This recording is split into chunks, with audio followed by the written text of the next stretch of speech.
Algo está se escondendo lá fora. As árvores estão farfalhando. O chão está tremendo e está se aproximando. Criaturas ao redor correm por suas vidas. E aí está, nosso primeiro competidor. Não aquele dinossauro gigante. Olhe para baixo, bem ali. O incrível... vamos só jogar o nome na tela, por favor? O nome desse carinha significa pássaro olho-dente, mas vamos chamá-lo de Rami, porque é um dinossauro do tamanho de um colibri. E provavelmente também voava como ele. Está zunindo pela selva, desviando de cada pequeno galho e folha ao longo do caminho. Devido ao seu tamanho, é incrivelmente ágil e rápido. A única evidência que temos desse dinossauro é um minúsculo espécime de crânio encontrado em Myanmar. Tem o tamanho de uma aspirina e foi preservado em âmbar por quase 100 milhões de anos. Foi uma descoberta inovadora, já que os cientistas consideraram o Rami como o menor dinossauro já encontrado. Viveu durante a Era Mesozoica, cerca de 250 milhões a 66 milhões de anos atrás. O crânio estava tão bem preservado que os cientistas puderam ver um bico sorrindo com os dentes. Eles também puderam dizer que esse pequeno dino provavelmente tinha olhos enormes para o seu tamanho. Melhor ainda para... Olhe! Perto daquela árvore. Amplie. Lá vamos nós. Não há como confundir suas garras penetrantes, nem seu ferrão venenoso e afiado. Sim, os escorpiões também viveram na época dos dinossauros, até mesmo antes. Esses terríveis aracnídeos datam de mais de 400 milhões de anos. O pequeno Humosaurus se agita buscando algo para comer. E bingo! O escorpião se aproxima, sem notar o dinossauro. Scorp não tem ideia de que está praticamente sendo servido em uma bandeja de prata. Mesmo com até 5 pares de olhos, os escorpiões não enxergam muito bem. Enquanto Rami provavelmente tinha uma visão excelente com aqueles olhos enormes, o dinossauro ganha 1 ponto nesse quesito. Rami fixa sua visão em Scorp e ataca em um piscar de olhos. Mas o que é isso? O escorpião se esquiva das garras do dinossauro e sobe na árvore. Ambos ganham 1 ponto de velocidade porque são igualmente rápidos. Mas como é que o aracnídeo com garras sabia que o dinossauro estava prestes a atacar? Escorpiões podem não ver muito bem, mas são capazes de sentir vibrações no solo e até no ar. Rami tenta de novo e de novo, mas o Scorp já sabe o que está por vir. Temos que dar 1 ponto ao terror de 8 patas por esse sexto sentido. O escorpião sobe na árvore até um galho nivelado. Os dois se enfrentam. É hora de um confronto épico. Nenhum recua, cada um observando de perto, tentando antecipar o próximo movimento do outro. Então, são 2 pontos para o pássaro, pois ele pode atacar do ar e do solo.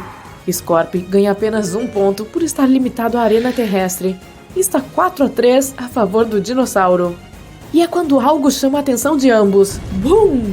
Um vulcão entra em erupção atrás deles. Todos os dinossauros e animais estão fugindo, mas não esses dois. É aí que o Rami vê sua chance. O dinossauro ataca e bica o escorpião antes mesmo que ele possa reagir. Mas não adiantou. O esqueleto de um escorpião fica do lado de fora de seu corpo, agindo como uma armadura completa. 1 ponto para o Scorp, e agora eles estão empatados em 4-4. Em um cenário como esse, o Humosaurus definitivamente leva vantagem e pode permanecer no ataque. Scorp terá que se manter firme na defesa se quiser sair vivo desse confronto. E mais outro ponto para o pássaro dinossauro. É agora que o escorpião percebe o padrão de seu oponente. O Rami se move algumas vezes antes de mergulhar para morder. Então, quando chega o momento certo, whoosh, o escorpião lança seu ferrão direto no Rami. Pausa! Vamos analisar seus equipamentos. O Rami tem garras afiadas para agarrar seu oponente. Isso é 1 ponto. E aquele bico forrado com dentes pontiagudos. Mais 1 pontinho. Mas olhe para este escorpião. Foi construído para se defender e derrubar outras criaturas. Garras gigantescas, peças bucais igualmente afiadas, 8 patas rápidas para agarrar as coisas e, claro, a atração principal. Aquele ferrão em forma de agulha, puxado para trás como um estilingue, pronto para encher algum animal azarado com veneno de parar o coração. Isso significa 4 pontos para o Scorp, dando a ele uma vantagem de 1 ponto, um total de 7-8. E o ferrão vai direto para a asa do Rami, mas o dinossauro sai ileso. O alvo do Scorp ficou a apenas um fio de cabelo de distância. O ferrão perfurou as penas do Rami, mas não atingiu sua pele. Antes que o pássaro dinossauro possa dar o bote novamente, uma grande rocha ígnea voa pelo ar e quebra a árvore inteira. Ambos os competidores são lançados no ar e aterrissam em uma poça d'água logo abaixo. Todas as árvores e vegetação estão queimando. O céu está escuro e coberto de fumaça e cinzas. As criaturas continuam correndo e quase os atropelam. O escorpião se posiciona. O Rumosaurus flexiona suas asas, mas não consegue voar. Parece que terá que terminar esse confronto com os pés no chão. O Scorp finalmente está em vantagem. O escorpião o persegue, mas o dinossauro é rápido e ágil. É capaz de fazer curvas fechadas e praticamente dançar ao redor do escorpião. A lava entra no ringue. Está fluindo logo atrás deles. É apenas uma questão de tempo antes que eles nadem nela.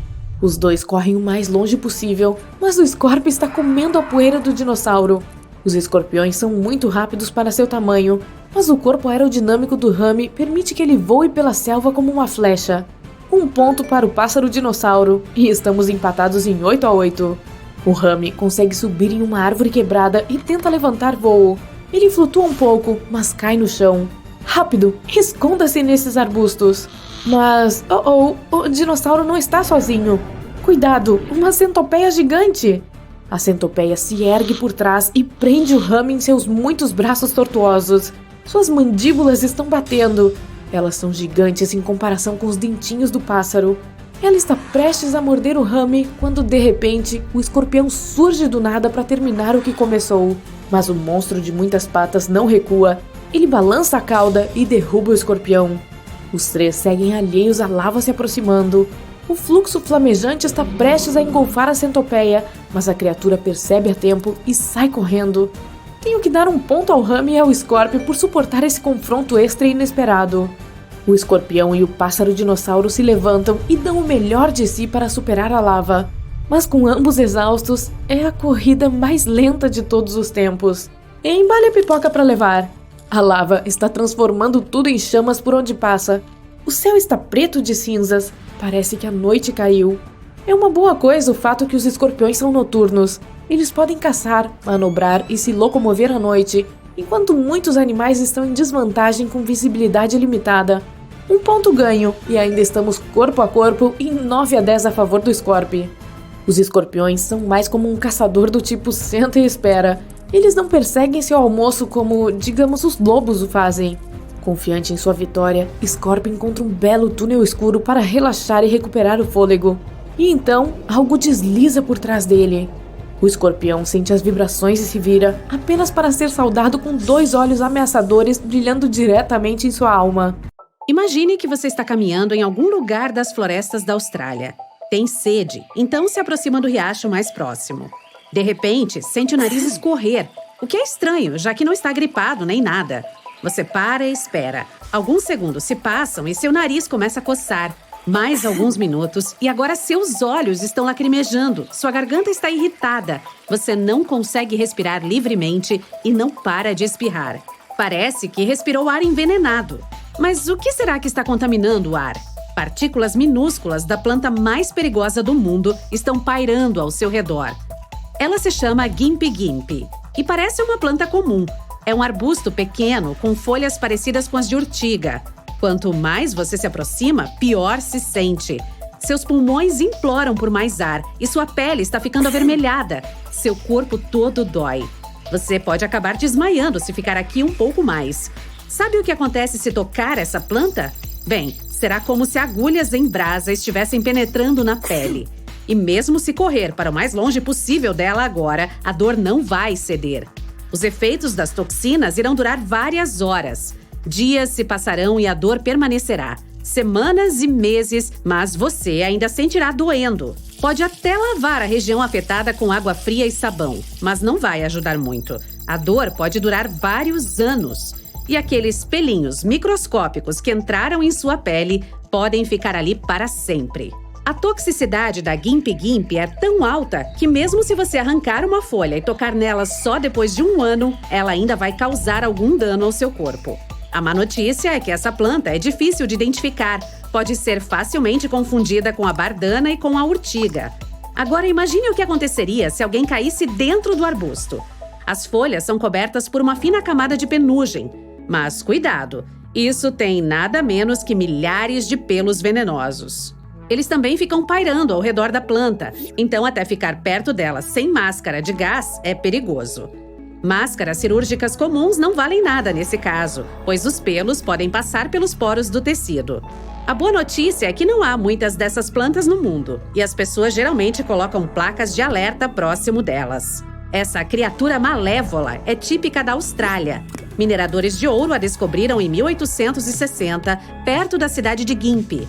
E algo me diz que não foi uma descoberta muito feliz. Até hoje, a Gympie Gympie oferece um sério risco a madeireiras e turistas. Você pode encostar a mão nela sem querer, e basta um toque para que passe várias semanas sem conseguir trabalhar. Em alguns casos, a região afetada continua a doer por décadas. Uma vez, um homem caiu em cima de um arbusto e enlouqueceu de tanta dor. As pessoas comparam a picada de Gympie Gympie a de 30 vespas ao mesmo tempo. E você não saberia como se livrar dela. Um cara ficou com uma sensação desagradável toda vez que tomava banho durante 2 anos após ter tocado na planta. Se você quiser estudá-la, vai precisar de um traje especial e uma máscara de gás. Não pode haver nenhuma área aberta em seu corpo. Coloque as barras da sua calça dentro das botas, calce luvas protetoras e boa sorte. Geralmente, essa planta cresce em encostas, perto de riachos. A Gympie Gympie é uma das 6 espécies de árvores venenosas nativas da Austrália. Ela adora o sol e vegetação ao redor. Cada pelo que fica sobre a superfície das folhas é envenenado. Quando um entra em contato com qualquer superfície, se abre e borrifa a toxina ardente. Aí a dor aumenta e a pele fica avermelhada. A duração do efeito depende da quantidade de pelos que penetraram no corpo da pessoa. Após alguns anos, você pode apertar o local que entrou em contato com a planta e sentir que os pelos ainda estão lá. Não há antídoto, pois os cientistas ainda não sabem quais são os componentes desse veneno. Tudo que se sabe é que o efeito dele dura muito tempo, talvez anos. A espécie suporta temperaturas frias e quentes, e a água só intensifica seus efeitos. Amostras botânicas dela em laboratórios continuam sendo perigosas, mesmo armazenadas há anos. Depois de passar perto de uma Gympie Gympie, não esqueça de desinfetar seu corpo. Retire cuidadosamente suas roupas, calçados, máscaras e óculos.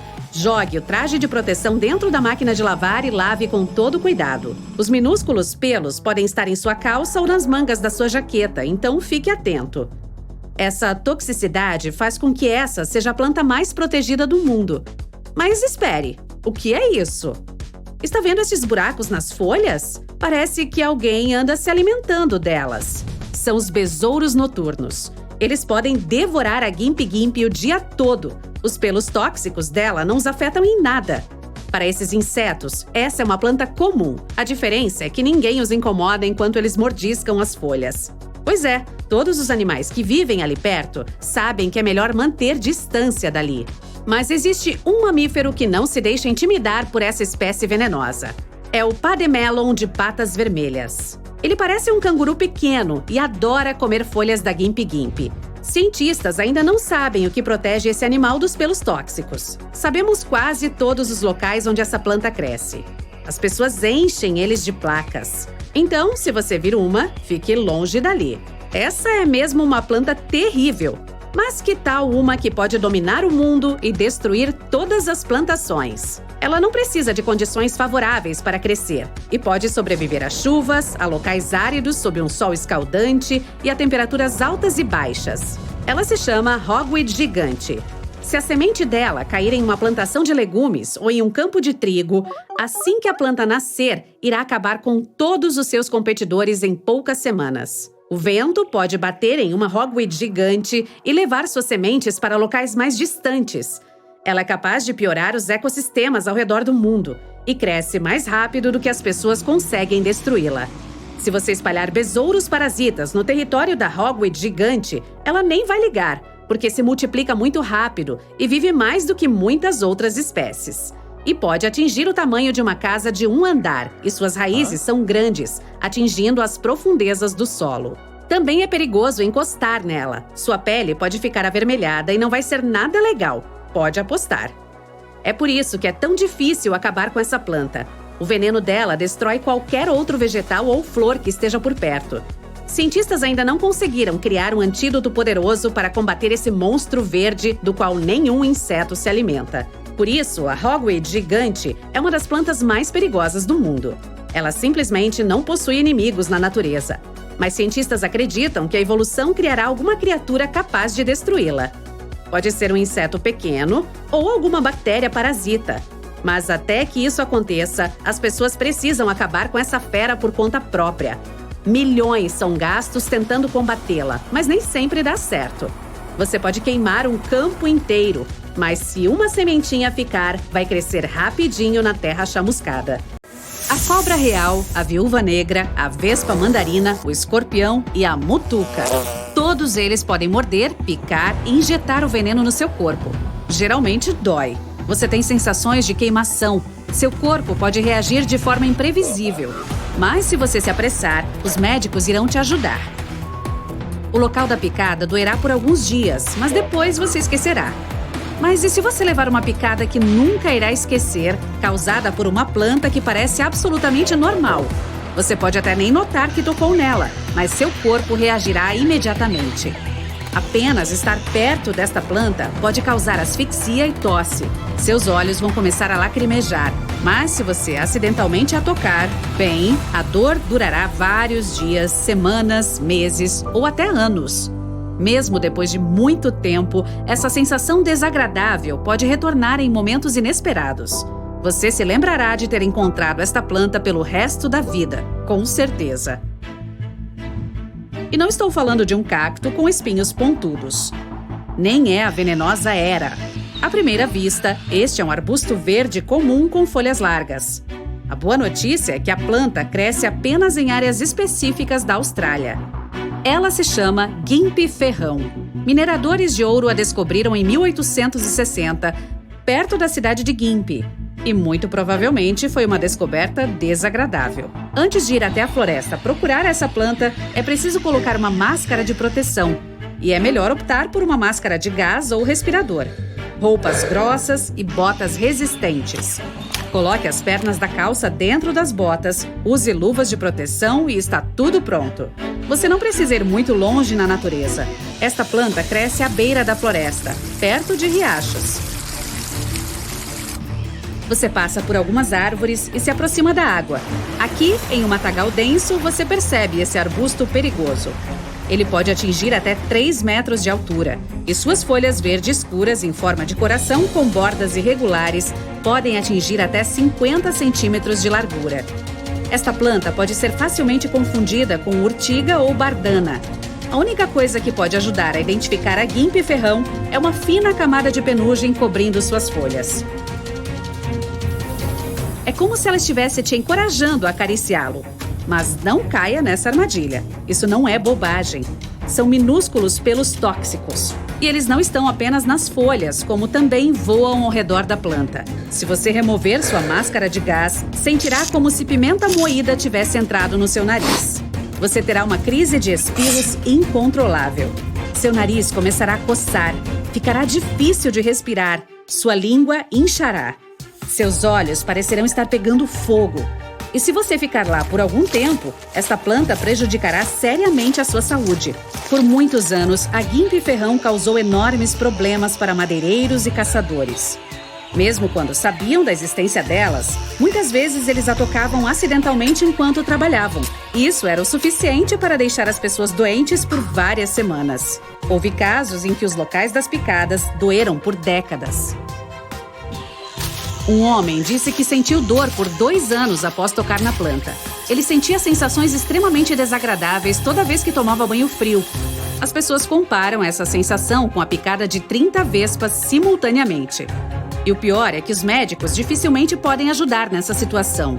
Mesmo uma velha folha seca caída no chão representa um sério perigo.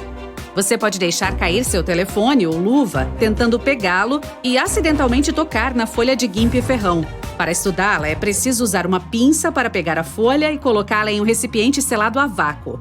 Pronto! Agora você pode transportar sua amostra para o laboratório e descobrir seus segredos. A guimpe-ferrão é uma das 6 espécies de árvores urticantes nativas da Austrália. Ela cresce ao sol, cercada por outras plantas. E o mais surpreendente é que há buracos nas suas folhas. Mas antes de descobrirmos quais criaturas se alimentam de uma das plantas mais perigosas do mundo, vamos estudar seu veneno. O arbusto é coberto de pelos minúsculos. E mesmo apenas um único pelo pode causar grandes problemas. Ele é tão fino e pequeno que pode penetrar na pele e permanecer lá por vários meses ou até anos. A água não o remove, apenas aumenta o efeito do veneno. Uma pontinha do pelo se abre quando entra em contato com alguma superfície e, em seguida, injeta uma toxina potente. Depois disso, você sente uma sensação de queimação. Meia hora depois, a sensação piora. Sua pele começa a pulsar e fica vermelha. Você nunca sabe quanto tempo o efeito irá durar. Tudo depende do número de pelos com os quais teve contato. Mas o que exatamente é essa toxina? Como ela pode causar tantos problemas? Os cientistas ainda não sabem ao certo. Eles não sabem dizer quais componentes do veneno causam a queimadura. O efeito da toxina dura muito tempo. Temperaturas altas ou frias não o impedem. Depois de alguns anos, você pode pressionar o local afetado e sentir que os pelos venenosos ainda estão ali. Arranque uma folha e jogue-a no chão. Então, volte 100 anos depois e toque nesta folha. Você sentirá a picada desagradável novamente. As amostras botânicas da guimpe-ferrão ainda permanecem perigosas em muitos laboratórios. Com folhas tão tóxicas, a guimpe-ferrão pode ser a planta mais protegida do mundo. Mas algumas criaturas ainda se alimentam de suas folhas venenosas. E uma dessas criaturas é uma espécie de besouro noturno comum. Esses animais podem comer guimpe-ferrão sem parar, e eles não se importam com os pelos venenosos dela. A toxina simplesmente não afeta esses insetos. Esta é a refeição perfeita para eles, pois nenhum animal se atreverá a atacar os insetos que estão na guimpe-ferrão, exceto o pademelon de patas vermelhas, que vive nas florestas da Austrália. Ele parece um mini canguru. Este animal fofo também se alimenta da planta venenosa. E ninguém sabe como o pademelon se protege das toxinas. Mas ao contrário dessas criaturas destemidas, as pessoas precisam instalar placas de alerta em torno desses territórios perigosos e usar roupas e máscaras especiais para não serem prejudicadas pela planta. E aqueles que chegarem perto da guimpe-ferrão têm que lavar as roupas logo depois. Os pelos venenosos provavelmente permanecerão nas calças e jaquetas. Você viu uma das plantas mais venenosas do mundo. Mas e a árvore mais venenosa? Saímos da Austrália e nos mudamos para a Flórida. Imagine que você está em algum lugar em uma floresta tropical perto da costa do Caribe. Começa a chover e você decide se esconder debaixo de uma árvore. Se você acha que seus pais foram muito duros com você, talvez essa lista de animais negligentes te dê um maior entendimento sobre maus pais. Os cavalos fêmeas ou éguas têm um período de gestação de cerca de 1 ano.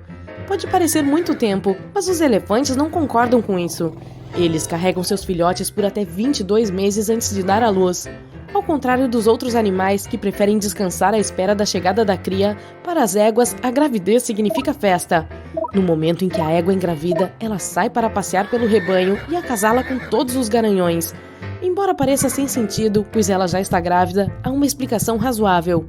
Os cavalos machos são bastante orgulhosos e agressivos com seus rivais, mas se um garanhão pensar que o potro novo é dele, as chances de que ele machuque o filhote cairão para 0. Portanto, a intenção real das éguas é manter os potros seguros, tornando impossível para os garanhões determinar quem é o verdadeiro pai, o que é uma boa qualidade materna. É por isso que as éguas estão no final da nossa lista. As fêmeas do cuco são famosas por abandonar seus filhotes antes mesmo de nascerem. Elas simplesmente põem ovos nos ninhos de outras aves e partem para sempre. É difícil distinguir os ovos nativos dos abandonados. Por isso, as azaradas aves que adotam incubam a todos igualmente. Enquanto isso, os pássaros cucos desfrutam da vida livremente. Infelizmente, esse não é um acordo em que todos saem ganhando. O filhote de cuco traz caos e perdas para os pais adotivos. Ele cresce mais rápido e eclode mais cedo, fazendo com que os filhotes menores de raça pura caiam do ninho. Os pardais são tão fofos, mas não se deixe levar por esse rostinho inocente. O pardal fêmea é uma mãe boa e carinhosa, mas também uma madrasta furiosa que pode assustar até a Cinderela. Os pardais são tipicamente monogâmicos, mas às vezes podem ter relações extraconjugais. Quando isso acontece, o pardal fêmea pode literalmente descobrir as outras fêmeas que acasalaram com seu parceiro e destruir seus ninhos. Por quê? Apenas para garantir que o pardal macho tenha tempo suficiente para ser pai de sua própria prole. Aparentemente, elas nunca ouviram falar de babás. As focas arpas são dedicadas aos seus filhotes durante as primeiras 2 semanas. Portanto, elas não podem ser chamadas de as piores mães do reino animal. Nesse curto período, elas mantêm seus filhotes por perto, amamentando e alimentando-os o tempo todo. Mas depois disso, as focas mães se despedem e deixam a geração mais jovem sozinha no gelo. Filhotes de foca ainda são muito vulneráveis, pois não sabem nadar, caçar ou se proteger. Eles devem ter pelo menos 2 meses de idade para aprender todas essas habilidades. Então, passam esse tempo esperando, perdendo peso e tentando não ser comidos por predadores. Não é de se admirar que apenas 1/3 de todas as pequenas focas realmente sobrevive ao primeiro ano de vida. Os hamsters são inofensivos, fofinhos e lindos, né? Mas ainda assim, eles têm um segredo obscuro que pode chocar seus donos se ninguém os avisar. Em alguns casos, as fêmeas podem confundir seus próprios filhotes com o jantar. Ninguém sabe exatamente o motivo, mas os cientistas desenvolveram várias teorias. Alguns sugerem que elas estão tentando repor os nutrientes após o parto. Outros afirmam que as mamães hamster podem se sentir estressadas e ameaçadas por ninhadas muito grandes, então essa ação é de certa forma um mecanismo de autoproteção. Para evitar esse final triste, os especialistas recomendam mantê-la longe de qualquer estresse e dar a ela todos os nutrientes necessários. Tudo ou nada é provavelmente o lema favorito dos ursos negros. Eles geralmente têm 2 ou 3 filhotes de cada vez, mas se a mãe ursa tiver apenas um filhote por algum motivo, é provável que ela o abandone, na esperança de uma ninhada maior no ano seguinte. Por quê? Provavelmente porque criar apenas um bebê não vale o esforço. E enquanto um filhote de urso negro pode aumentar as chances de sobrevivência por ter um irmão, os pandas seguem a tradição oposta. É difícil admitir, mas esses bichinhos fofinhos são pais bastante negligentes. As mamães pandas geralmente têm gêmeos, mas preferem cuidar de apenas um deles. Elas vão alimentar e amamentar o filhote mais forte. Enquanto isso, o mais fraco será negligenciado e forçado a sobreviver por conta própria. A explicação para tal crueldade é bastante prática. Os pandas comem bambu e ele não é nutritivo o suficiente para produzir leite para os 2 filhotes. Até os pandas que vivem no zoológico seguem a mesma tradição de abandono, mas felizmente os cuidadores dão leite a todos os filhotes igualmente. Embora os macacos geralmente tenham a reputação de pais atenciosos e responsáveis, esses pequenos bigodudos se destacam. Após um período de gestação de cerca de 5 meses, a mãe sagui geralmente dá à luz gêmeos. E se eles caírem da árvore por engano, ela terá a coragem de ignorar o choro de seus próprios filhotes. Algumas delas podem jogar os filhotes para fora da árvore voluntariamente por razões desconhecidas. Quem sabe o que se passa nessas cabecinhas? Mas nem todas são tão insensíveis. Se uma mãe sagui estiver cercada por um amplo grupo social de fortes provedores de alimentos e protetores, é provável que ela cuide bem de seus filhotes. Mas quando ninguém está olhando ou ajudando, ela pode parar de fazer qualquer esforço. Provavelmente porque os filhotes não terão grandes chances de sobrevivência de qualquer maneira. Embora os saguis de bigode pareçam ótimos animais de estimação, os especialistas afirmam que esses macacos exigem mais comprometimento e dedicação diária do que qualquer outro pet. Os coelhinhos são geralmente associados a abraços e carinhos calorosos, mas na vida real, eles não são tão gentis quando se trata de seus próprios recém-nascidos. As mamães coelho preferem deixar a toca assim que dão à luz, e seus coelhinhos fofos precisam aprender a enfrentar os desafios da vida por conta própria. Eles só interagem com a mãe por alguns minutos por dia durante as mamadas. Os cientistas sugerem que a coelha abandona seus filhotes para confundir os predadores e mantê-los afastados. Obviamente, esse método não oferece 100% de garantia. Afinal, as mães coelho não se esforçam muito para fazer um abrigo seguro para os filhotes. Elas geralmente o constroem ao ar livre. E onde está o papai faceiro? Você deve perguntar. Bem, é recomendável isolar a mãe de qualquer coelho macho enquanto ela cria os recém-nascidos. Ao contrário dos cavalos, os coelhos machos provavelmente não machucarão os filhotes, mas a coelha pode engravidar novamente, até no mesmo dia em que ela der à luz. Os répteis não são conhecidos por serem criaturas calorosas e carinhosas, e seu comportamento prático em relação à vida também se estende ao estilo de ter filhotes. Mas os taquidromos sexlineatus levam a proteção dos limites pessoais para outro nível. Essa mãe lagarto comerá seus próprios ovos quando muitos predadores se reunirem em torno de sua casa. Ela não fará nenhum esforço para lutar contra o perigo. Leões, elefantes e ursos. Meu Deus! 3 dos mais lindos, porém mais temidos membros do reino animal. Mas do que será que essas criaturas têm medo? Se é que elas sabem o que é medo. Bem, você vai se surpreender. Vamos dar uma olhada. Que tal começarmos com o rei da selva, o leão? Calma, já vamos falar sobre os elefantes. Você já ouviu falar que nosso felino todo-poderoso tem medo de uma substância que é essencial para a sobrevivência humana? Aqui vai uma dica. Ela cobre 70% da superfície do planeta. Mas e aí? É mesmo verdade? Quê? O rei da selva tem medo de água? Isso não passa de um mito. Os leões adoram mergulhar na água, pois isso os ajuda a se refrescarem. E faz sentido, se considerarmos as temperaturas que esses animais precisam encarar. Em uma savana, o clima varia entre 20 e 30 graus Celsius. Nós, humanos, sempre corremos para a praia quando o clima está quente assim. Então por que deveríamos esperar algo diferente dos leões? Principalmente considerando que eles carregam entre 127 e 190 quilos de seu próprio peso, sem contar aquela camada generosa de pelos. A ironia dessa história de que os leões têm medo de água é que eles são excelentes nadadores. A mesma coisa se aplica a todos os outros felinos de grande porte dessas regiões de clima quente, como tigres, leopardos, onças pintadas e jaguatiricas. Na verdade, são os felinos de grande porte de regiões frias que evitam água a todo custo, como linces e leopardos das neves. Esse último vive em lugares como o bioma gélido da tundra alpina, que é uma região montanhosa. A temperatura de lá pode chegar a 1 grau Celsius. Então faz todo sentido esses felinos grandalhões de clima frio quererem distância da água.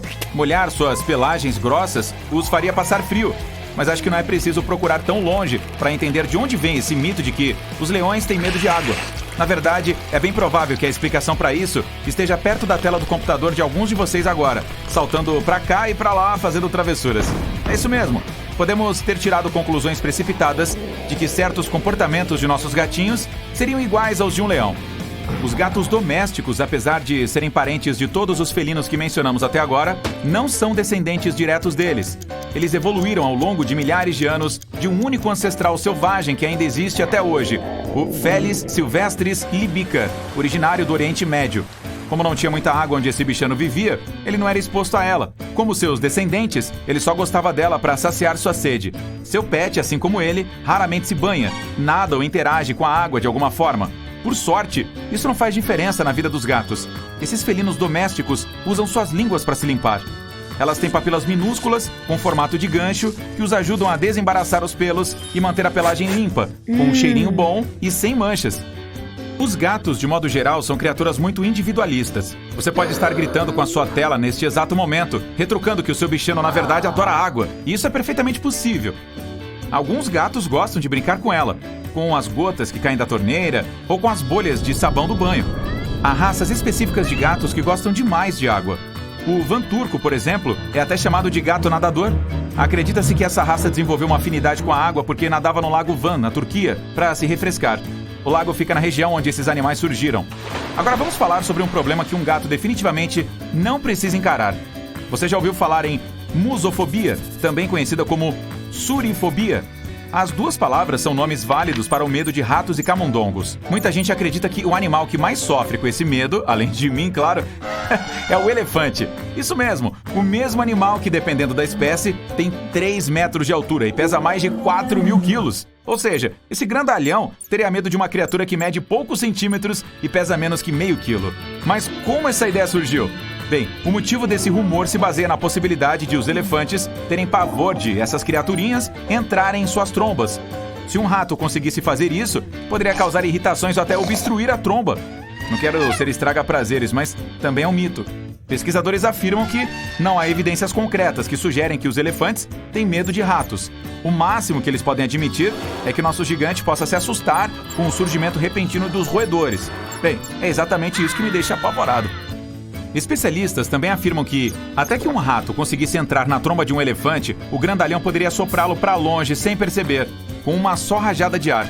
existem provas de que, na maioria dos casos, o animal nem se importa com a presença dos roedores e que até permite que os ratinhos subam em suas cabeças e tromba. Alguns pesquisadores estão certos de que, desde que um elefante esteja saudável, não terá medo de nada, simplesmente por causa de seu tamanho. Então, os leões não têm medo de água e os elefantes parecem não temer os ratos. Mas nenhum dos rumores sobre medos dos animais é verdadeiro? Provavelmente vamos nos decepcionar de novo perguntando se um urso tem algum medo legítimo, né? Bem, senhoras e senhores, deem uma salva de palmas para esse ser que é o melhor amigo do homem. É isso mesmo, os ursos se sentem muito desconfortáveis quando se deparam com cachorros. E olha que até existe uma relação genética distante que conecta as duas espécies. Quando essas criaturas se encontram, o cão tem a habilidade de perseguir, intimidar, cercar ou hostilizar o urso. E o grandalhão, por sua vez, vai evitar qualquer confronto com o cachorro. Existe até uma raça de cães da Finlândia, conhecida como Karelian Bear Dog, que é usada para enfrentar animais grandes como ursos. Esse cachorro tem senso de direção e flexibilidade corporal excelente, bem como controle, coragem, olfato e persistência. Então, isso significa que você pode andar tranquilamente com seu cachorro em uma área onde há muitos ursos e confiar na coragem do seu cãozinho? Não. Apesar do fato de os ursos se sentirem apreensivos perto dos cães, não podemos nos esquecer do tamanho e poder deles. O urso negro, por exemplo, pode ter até 2 metros de altura e pesar 300 quilos. Se uma mãe urso não tiver para onde correr ou sentir que seus filhotes estão em perigo, é bem provável que ela vai se revoltar. E aí você e seu companheiro estarão encrencados. Então ninguém jamais deve testar essa teoria. Em vez disso, se estiver planejando visitar algum lugar desconhecido com seu cãozinho, planeje primeiro e procure se informar sobre os animais que podem encontrar por lá. Nunca se sabe o que um urso é capaz de fazer se ele avistar você e seu cachorro, principalmente considerando o caso sério que ele tem com a sinofobia, que é o nome dado ao medo de cachorros. Pelo menos, conseguimos encontrar um medo verdadeiro de outro animal entre esses 3 poderosos membros do reino animal. É estranho pensar que um cachorro, que é uma criaturinha que traz tanta alegria e conforto para nossas casas, é corajoso o suficiente para encarar um urso, se preciso for. Bem, nem todos os heróis usam capas, alguns têm apenas pelos e uma coleira. Agora, que tal checar o que amedronta nossos grandes companheiros peludos? Você já se perguntou por que esse doguinho se sente tão desconfortável quando escuta barulhos muito altos? O grau de medo varia de cachorro para cachorro, mas a simples imprevisibilidade de um trovão, de um raio ou dos estouros de fogos de artifício tira seu cachorro dos eixos. A incapacidade de entender o que está causando esse barulho ensurdecedor pode fazer seu cachorro tremer, enfiar o rabo entre as pernas ou até sair correndo de casa. Outra coisa que pode amedrontar nossos amigos leais é quando os deixamos sozinhos em casa. Isso pode, infelizmente, virar um pesadelo para seus vizinhos, pois um sintoma comum de medo são latidos incessantes. Esse medo também pode causar prejuízos em casa. Você já se perguntou por que seu cachorro mordeu o seu sofá? Um cachorro que destrói coisas em casa geralmente está sofrendo com ansiedade. Mas você não consegue ficar bravo com seu cãozinho por muito tempo, né? Fique tranquilo, ele vai te recompensar quando vocês dois se encontrarem com um urso. Bichos preguiça podem prender a respiração por mais tempo do que golfinhos. Sim, inacreditável, mas é verdade. Eles diminuem tanto a frequência cardíaca que podem ficar sob a superfície por até 40 minutos. Ao contrário dos peixes, golfinhos e baleias são mamíferos aquáticos, o que significa que não conseguem respirar debaixo d'água. Quando se trata de respirar, eles são mais parecidos conosco do que com os peixes. Ambos têm pulmões e respiram ar através de algo que conhecemos como espiráculo. Quando estão sob a superfície, prendem a respiração até subirem para tomar um pouco de ar novamente. Golfinhos podem ficar debaixo d'água por 10 minutos. Um cachalote pode prender a respiração por 90 minutos, enquanto um elefante marinho detém um recorde quando se trata de mamíferos aquáticos e pode ficar debaixo d'água por 2 horas sem ter que subir. Existe uma vespa tão pequena, muito menor que seu nome, que é menor que uma ameba. Mesmo que as amebas só tenham uma célula. Você pode ver que essa vespa tem as mesmas partes do corpo que os outros insetos. Asas, cérebro, olhos e tudo mais. Mas é uma versão muito pequena de um inseto, já que tem apenas 0,2 milímetros, 1/5 de 1 milímetro de comprimento. O menor inseto adulto que conhecemos é uma vespa parasitária com um grande nome, também conhecida como fada voadora. Seus machos não têm asas, são cegos e têm apenas 0,13 milímetros de comprimento. Não é coincidência que cada espécie animal tenha cores e padrões diferentes. Uma das razões para isso é ajudá-los a se destacar ao procurar seus potenciais parceiros de acasalamento ou avisar aos predadores que eles são venenosos. e esperar que essa mensagem seja compreendida. Depois, há predadores de emboscada, como tigres. É muito importante que eles permaneçam invisíveis, porque a diferença é enorme. Se suas presas os virem antes de eles chegarem, ficam sem janta naquela noite. Mas por que exatamente os tigres são laranja? Para nós, laranja é uma cor usada para coisas que precisam ser visíveis. Por exemplo, itens como coletes de segurança ou cones de tráfego. Aos olhos humanos, o laranja se destacará no ambiente. Então, se houver um tigre vindo atrás de você, você o verá com relativa facilidade. Mas os humanos têm a chamada visão tricromática. Quando a luz ao redor entra no seu olho, ela atinge a retina, uma fina camada localizada na parte de trás dos olhos. Para processar essa luz, a retina usa 2 tipos de receptores, hastes e cones. As hastes só podem distinguir diferenças de luz e escuridão. Elas não conseguem perceber a cor. Nossos olhos dependem principalmente de hastes em situações de pouca iluminação. Os cones são responsáveis pela percepção das cores. Os seres humanos têm, em sua maioria, 3 tipos deles: cones para verde, azul e vermelho. É exatamente por isso que chamamos nossa visão de tricromática. A maioria dos humanos enxerga as 3 cores primárias, com suas combinações. Primatas e alguns macacos também têm esse estilo de vida, mas a maioria dos mamíferos que vivem em terra, incluindo gatos, cavalos, veados e cães, tem visão de cores dicromática. As retinas nos olhos têm cones apenas para 2 cores, verde e azul. Quando os seres humanos obtêm informações apenas de seus cones verde e azul, eles são considerados daltônicos, pois não conseguem, por exemplo, dizer a diferença entre verdes e vermelhos. Isso é semelhante ao que acontece com mamíferos que vivem em terra. Os cervos certamente são presas de tigre, e muito mais do que os humanos. Eles não enxergam os tigres como laranja, mas como verdes. Tigres verdes certamente seriam mais difíceis de detectar, o que significa mais jantar para tigres. Mas a evolução ainda optou pelo laranja, porque é simplesmente mais fácil produzir essa cor. O único mamífero verde é um bicho preguiça, mas sua pele não é naturalmente verde. É por causa de uma alga que cresce em seu pelo. E eles podem prender a respiração por 40 minutos. A água ao redor dos polos pode ficar muito fria durante certos períodos do ano. Há muitos peixes que vivem lá, mas quando isso acontece, eles precisam nadar para sobreviver. Contudo, há um grupo especial de peixes nativos do Oceano Antártico perto da Antártida. As temperaturas lá são de menos 2 graus Celsius a 4 graus Celsius. Tecnicamente seria temperatura de congelamento, mas os sais dissolvidos na água do mar não permitem que ela congele. E esses peixes podem sobreviver porque têm uma característica especial chamada glicoproteína, que os ajuda a se sentirem confortáveis, pois ela atua como uma espécie de anticongelante natural. É uma proteína que impede que todos esses cristais de gelo se formem em seu sangue e ajuda que ele continue fluindo normalmente. Você já se perguntou como pequenos animais como formigas respiram? Tente abrir a boca e a garganta, mas ao mesmo tempo mantenha o peito e o diafragma parados. O diafragma é uma estrutura muscular que separa as cavidades torácica e abdominal em todos os mamíferos. Ela se expande à medida que você respira. Se você fizer isso, não poderá prender a respiração, porque o oxigênio ainda encontrará um caminho para entrar em seus pulmões. Pelo menos o suficiente para acompanhar as demandas do seu corpo. Mas, geralmente quando você respira, o diafragma está bombeando ativamente o ar para dentro e para fora do seu corpo. Para sobreviver sem que o diafragma faça isso, você precisaria de mais de uma garganta e de um corpo muito menor. As formigas têm 9 ou 10 pares de aberturas nas laterais de seus corpos minúsculos, chamados de espiráculos, e cada um está conectado a séries ramificadas de tubos. É um sistema semelhante ao dos pulmões humanos. O sangue delas não transporta o oxigênio desses tubos para o resto do corpo. Em vez disso, os tubos espalham esse oxigênio. As terminações desses ramos chegam diretamente às membranas de suas células. Isso só pode funcionar em animais muito pequenos. Quando o corpo é maior que 2 centímetros, esses tubos são muito longos e não conseguem difundir o ar de forma rápida o suficiente. Há algumas razões pelas quais as girafas têm pescoços longos, que por sinal podem atingir até 2 metros de comprimento. À primeira vista parece que a evolução lhes deu esses pescoços para alcançar as folhas mais doces das árvores. É um acesso exclusivo com o qual outros animais só podem sonhar. Assim, as girafas não precisam competir pelo melhor alimento.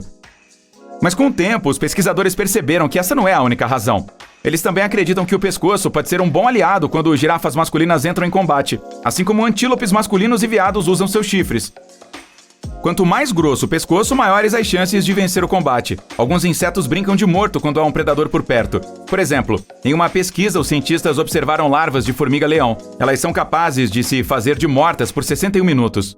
Como isso ajuda? Imagine o seguinte, digamos que você esteja em um jardim onde veja um monte de arbustos idênticos com frutas maduras. Você vai para o primeiro arbusto e começa a coletar e comer frutas. Gostoso! É tão simples! e você está fazendo isso relativamente rápido. Mas à medida que coleta as frutas, fica cada vez mais difícil encontrar mais, além de ser meio irritante, porque leva muito mais tempo agora do que no começo. Então você precisa decidir se quer ficar lá e tentar encontrar mais, ou simplesmente mudar para outro arbusto para ter tudo fácil e rápido mais uma vez. Supondo que você seja o predador e sabendo que os predadores são gananciosos, você procurará maneiras de comer o máximo de frutas possível no menor período de tempo possível. Isso significa que você vai adiante e começa a coletar frutas de outro arbusto, e do próximo, e por aí vai. Pesquisadores aplicam a mesma lógica quando se trata de larvas de pássaros e formigas-leão. Parece que os insetos desperdiçam o tempo do predador ao se fazerem de mortos, o que tem um impacto significativo no que acontece depois. Dessa forma, incentivam o predador a procurar comida em outro lugar, porque eles não têm muito tempo a perder. Então se fingir de morto é, na verdade, uma boa maneira de se manter vivo. E aí, pesquisando sobre animais na internet? Bem, muitas pessoas acreditam que os caracóis são apenas lesmas com conchas, mas embora eles sejam parecidos, são espécies totalmente diferentes. As lesmas não precisam de nenhuma concha protetora, já que todos os seus órgãos internos são bem internos. Ficam dentro de seus corpos gosmentos.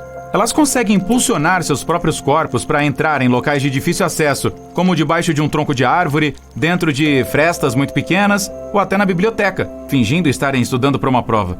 Os caracóis, por sua vez, são firmemente conectados às suas conchas e não conseguem sobreviver sem elas. Ao contrário dos caranguejos eremitas, que trocam de concha à medida que crescem, os caracóis já nascem com uma concha presa às costas. Os filhotes deles são lindinhos, com aquelas bolhas frágeis e translúcidas que vão se calcificando e se tornando mais duras com o tempo. Fofo. Muitos dos órgãos internos dos caracóis ficam dentro da concha também. Então, se ela for amassada ou quebrada, o animal provavelmente não sobreviverá. Mesmo assim, um caracol consegue reparar pequenos arranhões e rachaduras na concha, com a ajuda de proteínas e do cálcio excretado por seu manto. As tartarugas são muito parecidas com os caracóis nesse sentido, pois ao contrário do que muitos pensam, elas não conseguem deixar seus cascos para trás. O casco de uma tartaruga é parte integral de seu corpo, e apesar de esse réptil ser capaz de esconder sua cabeça e suas patas dentro dela para se proteger de predadores, seu esqueleto é fundido com aquele casco duro. Assim como o esqueleto de qualquer outro animal, o dela cresce com o seu corpo. Os coalas comem só folhas de eucalipto, mas existem mais de 600 tipos diferentes delas. E os coalas comem 30, ou seja, só 5% do que está disponível no cardápio. Então, é preciso ter uma árvore de eucalipto bem específica para alimentar um coala mais exigente. Essas adoráveis criaturas também têm uma coisa em comum com os gatos domésticos. Elas dormem de 18 a 20 horas por dia. Os ursos polares não são totalmente brancos. A pele deles, que fica debaixo daqueles pelos todos, é preta. Eles precisam da cor branca para se camuflar durante suas caçadas. A cor preta absorve o sol melhor do que qualquer outra, enquanto a pelagem branca não bloqueia a luz solar. Os raios passam diretamente por ela. De certa forma, a pelagem dos ursos polares é transparente. Existe um mito de que cães e gatos enxergam o mundo em preto e branco. Na verdade, eles apenas não conseguem distinguir algumas cores. Ninguém sabe ao certo como os cachorros enxergam. Alguns pensam que eles só veem duas cores, que podem ser azul e amarelo, até onde sabemos. Mas eles conseguem ver tons de outras cores melhor do que as pessoas. E os gatos têm uma visão noturna maravilhosa. Eles precisam de 7 vezes menos luz do que um humano para enxergar no escuro. Antes, acreditava-se que as girafas fossem mudas, mas recentemente descobriu-se que elas emitem sons de baixa frequência à noite para se comunicar entre si. Durante o dia, elas não dizem uma só palavra e alertam umas às outras sobre algum perigo de um jeito inusitado, mexendo suas sobrancelhas bem desenvolvidas. Mexendo as orelhas. À noite, certamente é difícil enxergar as sobrancelhas, então elas começam a falar de verdade. Enquanto ainda estamos falando sobre as girafas, vamos comentar que esses animais dormem muito mais que meia hora por dia, mas provavelmente não tanto quanto você dorme. O padrão de sono delas é bem típico. Após monitorar uma manada de girafas, pesquisadores descobriram que elas dormiam à noite e tiravam pequenas sonecas à tarde. No total, cada girafa dormia cerca de 5 horas por dia. As gaivotas podem beber água salgada. Há glândulas excretoras de sal perto dos olhos delas, que purificam a água salgada muito rápido. E os resíduos salgados saem pelas narinas dessa ave. Sim, você adivinhou. Focinho salgado. Os pinguins de Adélia são muito românticos. Eles só têm um parceiro para a vida toda. o macho precisa dar uma pedra para a fêmea se quiser criar uma família. Podemos dizer que a tal pedra é como uma aliança de casamento, assim como os humanos, porém a fêmea pode recusar o presente. E por falar em amor, as raposas também são românticas. Os machos são bons pais e maridos. Eles dedicam suas vidas a seus entes queridos, cuidam das fêmeas e até catam pulgas de suas pelagens. As raposas macho melhoram suas tocas e participam ativamente da criação de seus filhotes. Os golfinhos conseguem dormir com um olho fechado e o outro aberto. Metade do cérebro sonha e descansa, enquanto a outra metade monitora atentamente o ambiente para se proteger do perigo. Como eu queria ter esse cérebro quando preciso participar de reuniões e aulas chatas. Ei, eu não disse nada, hein? Além disso, os golfinhos controlam suas respirações manualmente. Eles podem até se afogar se o cérebro inteiro adormecer. As lontras marinhas são os dorminhocos mais fofos de todos os animais. No verão, por causa do calor, elas passam o tempo todo dentro d'água. Elas nadam de costas e dormem nessa posição. Os filhotes dormem em cima da barriga da mãe. E 2 adultos ficam de mãos dadas para não serem levados pela correnteza. Os avestruzes não enfiam suas cabeças na areia quando se sentem ameaçados. Na verdade, eles nem enterram suas cabeças. Esse mito se espalhou graças àquele famoso ditado: enterrar a cabeça na areia como um avestruz. Na vida real, os avestruzes precisam cavar buracos na areia para colocar seus ovos, pois são aves que não voam. Para garantir que os ovos serão aquecidos de forma igual, os avestruzes abaixam suas cabeças para virá-los de vez em quando. Mas essas aves continuam tendo uma mentalidade de fuga. Quando enfrentam alguma ameaça, podem se jogar no chão e ficar totalmente imóveis, fingindo não estarem vivas. Segundo um mito bem popular, os tubarões só conseguem respirar enquanto estão se movimentando, pois o nado os ajuda a empurrar a água para suas guelras. Apesar de muitos tipos de tubarões funcionarem desse jeito, diversos outros, como os tubarões enfermeiros, não precisam nadar para bombear a água rica em oxigênio para suas guelras. Por falar nisso, todos os tubarões não têm bexigas natatórias. Então, se pararem de nadar, provavelmente afundarão. Mas, por sorte, o corpo de um tubarão não pode ser comprimido. É por isso que descer ou subir como um jato não traz problema algum para eles. Cientistas japoneses tocaram gravações de áudio para gatos, para provar que eles são mesmo indiferentes. Nessas gravações, os donos dos gatos os chamavam pelo nome. As pupilas dos bichanos se dilatavam e eles mexiam suas caudas, patas ou orelhas. Os gatos ouviam as pessoas, mas raramente respondiam. Tudo isso por causa da evolução. Os gatos se aproximaram das pessoas porque se sentiam atraídos pelos ratos que comiam grãos. Eles viviam perto das pessoas, mas jamais se deixaram domar. Mesmo assim, nós ainda continuamos alimentando todos eles. As aves são os únicos dinossauros sobreviventes. Elas evoluíram a partir dos terópodes, aqueles dinossauros que corriam sobre 2 patas. Sim, o Tiranossauro Rex é um parente distante das galinhas, dos avestruzes e até dos beija-flores. Na verdade, os flamingos são brancos. A ave fica rosa por causa do beta-caroteno. Esse pigmento é encontrado na alga e no camarão que o flamingo come. Você também consegue mudar a cor da sua pele, sabia? Se comer muitas cenouras, sua pele ficará levemente alaranjada. Isso acontece por causa do alto teor de beta-caroteno presente nesse legume. Marinheiros do mundo todo já falaram sobre o polvo gigante que encontraram em suas viagens. Por muitos anos, os cientistas acharam que esses monstros de longos tentáculos eram apenas um mito. Mas em 2014, a primeira foto de um polvo gigante foi tirada. Eles existem mesmo. Cientistas registraram um animal que chegou a atingir 13 metros. Os mosquitos, de fato, picam algumas pessoas mais que outras. Os humanos mais apetitosos são os de tipo sanguíneo O. Outra coisa, esses insetos têm uma ótima visão. Eles são atraídos por cores verde, preta e vermelha. Então escolha a sua roupa com sabedoria antes de ir acampar. Sabia que é possível colocar um tubarão em transe por 15 minutos?